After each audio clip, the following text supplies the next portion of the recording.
Hello everyone. So guys आप सभी का स्वागत है अड्डा 24/7 के इंजीनियरिंग के इस प्लेटफॉर्म पे। मेरा नाम है रजत। गाइज एसएससी जेई 2024 के एग्जामिनेशन को जिन भी बच्चों ने दिया है उनके मार्क्स आ चुके हैं, रिस्पांस की आ चुकी है। और आपके दिमाग में एक सबसे बड़ा क्वेश्चन ये चल रहा होगा कि इनमें से कौन सी शिफ्ट टफ थी, कौन सी शिफ्ट आसान थी, कितने नंबर बढ़ सकते हैं। बहुत सारे बच्चे ऐसे होंगे जो कट ऑफ लाइन के आसपास में होंगे, जो प्रीवियस ईयर कट ऑफ थी उसके आसपास में, और वो सोच रहे होंगे कि इसमें सर 5 नंबर या 6 नंबर या 10 नंबर या 12 नंबर बढ़ जाए तो मेरा सिलेक्शन हो जाएगा।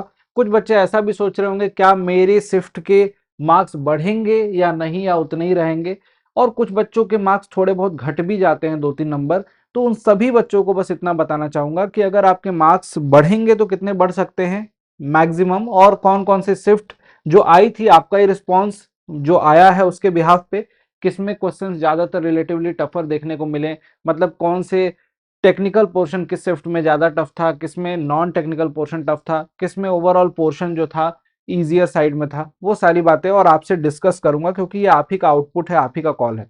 चलिए, और साथ साथ में ये भी बात करूंगा कि बहुत सारे क्वेश्चन ऐसे भी हैं जो ऑब्जेक्शनेबल हैं, जिसकी मैं लिस्ट बना रहा हूं, शाम तक वीडियो उसकी भी मैं आपको प्रोवाइड कराऊंगा, जिससे कि आपको पता चल सके कि इन क्वेश्चन पे हमें क्लेम लेना है जिससे कि हमें मार्क्स मिल सके। ठीक है गाइज। सो गाइज, बात करते हैं सबसे पहले नॉर्मलाइजेशन फॉर्मूले की। किस फॉर्मूले से नॉर्मलाइज किया जाता है? एसएससी में एक फॉर्मूला दिया है, उस फॉर्मूले में सारे उस दिन के उस शिफ्ट के मार्क्स को पुट करते हैं एसएससी, जो हाईएस्ट मार्क्स हैं, लोएस्ट मार्क्स हैं, उन सबके एवरेज से, और कैलकुलेट करके पता चलता है कि वो शिफ्ट में रिलेटिवली मार्क्स कितने बढ़ेंगे। जनरली जो ऑब्जर्वेशन है, जो हमारा ऑब्जर्वेशन है, जो बढ़ने वाले मार्क्स हैं कितने बढ़ते हैं, लगभग लगभग 2 मार्क्स से 16 मार्क्स तक बढ़ सकते हैं मार्क्स, अगर पेपर बहुत ज्यादा इनबैलेंस है तो।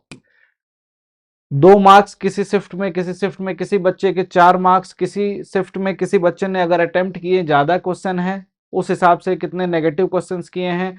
बहुत सारे पैमाने हैं, हाईएस्ट उस शिफ्ट में कितने बच्चे हाईएस्ट मार्क्स कितना स्कोर कर रहे हैं, लोएस्ट मार्क्स कितना, एवरेज मार्किंग कितनी गई उस शिफ्ट में, एवरेज जो बच्चे मार्क्स गेन किए वो कितना गया उसके बिहाफ पे।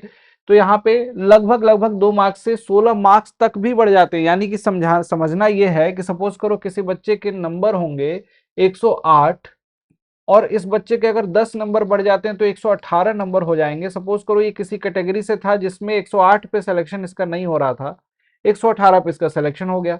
तो जो बच्चे अगर ये सोच रहे होंगे कि भाई मेरे तो नंबर कम आ गए हैं, मेरा सिलेक्शन अब एकदम इम्पॉसिबल है। कई बार ऐसा होता है कि हम एग्जामिनेशन के रिजल्ट का वेट करते हैं और रिजल्ट आने के बाद पता चलता है कि नॉर्मलाइजेशन से मार्क्स बढ़ गए और सिलेक्शन हो गया। कुछ बच्चे ऐसे भी होते हैं कि जैसे कट ऑफ गई 120, उनके मार्क्स थे 122, वो मार्क्स घट के हो गए 119 पॉइंट समथिंग इस तरीके से, और उनका सिलेक्शन नहीं हुआ।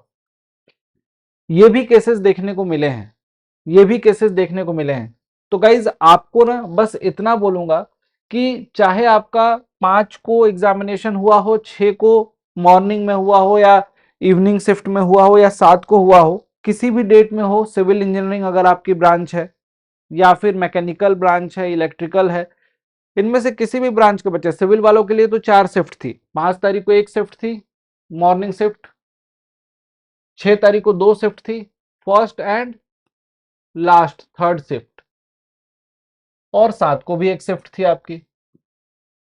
तो गाइस 4 शिफ्ट है, चारों शिफ्ट में पेपर एग्जैक्टली बैलेंस तो बिल्कुल नहीं हो सकता है। जो पहली शिफ्ट थी फर्स्ट 5 जून को, इसमें बच्चों का, ज्यादातर बच्चों का ये आया कमेंट कि सर इसमें टेक्निकल पोर्शन उतना ज्यादा टफ नहीं था। ठीक, लेकिन 6 जून वाले फर्स्ट शिफ्ट में बच्चों ने ये बोला कि टेक पोर्शन यहाँ पे थोड़ा सा टफ था, क्योंकि थ्योरेटिकल क्वेश्चन बहुत ज्यादा थे और बहुत सारे क्वेश्चन में कंफ्यूजन था। तो 6 की मॉर्निंग शिफ्ट में बच्चों ने ये बताया कि यहाँ पे टेक्निकल पोर्शन में थोड़ा सा, हाँ नॉन टेक ऑल्दो यहाँ पे भी आसान था, नॉन टेक में आपका रीजनिंग आसान थी ज्यादा रिलेटिवली।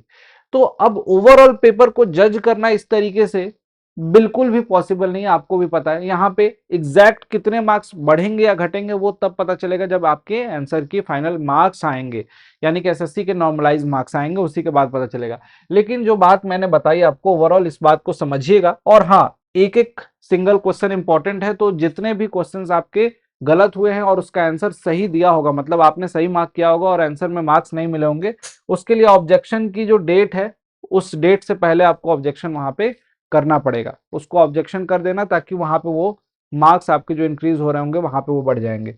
और साथ ही साथ यहाँ पे जो बच्चे क्लासेस कर रहे थे, जिनकी क्लासेस अभी तक नहीं चल रही थी, उनकी क्लासेस स्टार्ट हो गई हैं। यूपी ट्रिपल एस सी वाली बैच में भी आज से क्लास स्टार्ट हो गई है आपकी, जो इसके अंदर महापैक के अंदर इंक्लूडेड है। UP triple S C JE Hindi वाले बैच की मंडे से आपके इंग्लिश वाले बैच की भी क्लासेस स्टार्ट हो जाएंगे। तो हिंदी बैच जो था उसमें यूपी ट्रिपल एस सी वाला और एसएससी जेई वाला 2025 का फाउंडेशन, उसकी भी क्लासेस आपको मिल रही हैं, और साथ साथ में बाकी क्लासेस भी आपको मंडे से स्टार्ट हो रही है। इसी में आपको आरआरबी जेई भी मिल जाएगा, यूपी ट्रिपल एस सी और सीबीटी टू। एसएससी जेई का सबसे इंपॉर्टेंट है सीबीटी टू का बैच, सेकंड एग्जामिनेशन जो होने वाला है वो भी, साथ साथ में एसएससी जेई का फाउंडेशन बैच 2025 के लिए, ये बैच भी इसमें इंक्लूडेड है। आरआरबी जेई का भी बैच और यूपी ट्रिपल एस सी का बैच भी इंक्लूडेड है। इन सभी बैचेस की टेस्ट सीरीज और बैच इसमें इंक्लूडेड है महापैक में, और इस समय आज की डेट में ये आपको मिल रहा है ट्रिपल वैलिडिटी के साथ, यानी कि जो भी बैचेस हैं 4 मंथ वाला 12 मंथ की वैलिडिटी के साथ, 6 मंथ वाला 18, और 12 मंथ वाला आपको 9 मंथ वाला भी है यहाँ पे, 9 मंथ वाला आपको 27 मंथ की वैलिडिटी के साथ मिल रहा है। डिस्काउंट कूपन कोड यहाँ पे यूज कर सकते हैं आप लोग, यहाँ पे लिखा हुआ है देखिए Y293, इसको यूज करेंगे तो आपको मिल जाएगा। ये तीनों आपको वैलिडिटी मिल रही है, 12 मंथ, 18 मंथ और 27 मंथ।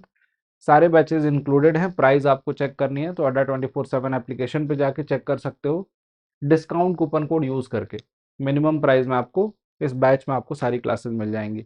और बाकी कमेंट सेक्शन में बताना आप लोग कि इन तीनों ही में कौन से शिफ्ट में आपका एग्जामिनेशन था और किस शिफ्ट में आपको रिलेटिवली क्वेश्चन जो है थोड़े से ज़्यादा टफर देखने को मिले, चाहे आप टेक्निकल पोर्शन की बात करें या नॉन टेक्निकल पोर्शन की। Thank you so much.